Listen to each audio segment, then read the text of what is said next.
This is called Lhasa, 10 directions. In the Buddhist tradition, the bowing and the prayers are always for all directions, up, down, left, right, north, south, east, west, and then all the fractions of directions in between. So this is, in fact, honoring the Patala, which Frank Lloyd Wright said is the greatest unarchitected building in the world. It is the erstwhile home of His Holiness the Dalai Lama.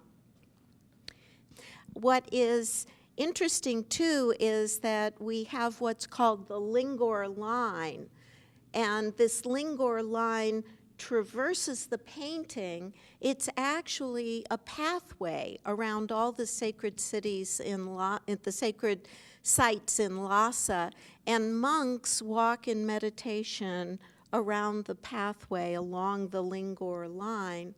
And Elena, the columns that you've pointed out are in fact ornate red columns. They're from the Jokung Monastery in Lhasa, which is one of the oldest monasteries there.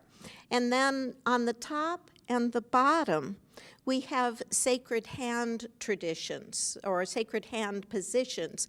These are called mudras, and each one has a special significance. For instance, this position is the prayer position, but unlike hands put together as a kind of pancake, this has an opening with the crossed thumbs, and it symbolizes the lotus blossom, which is a major symbol and evocation in Buddhism, saying that each of us is like a lotus blossom. We grow from the mire.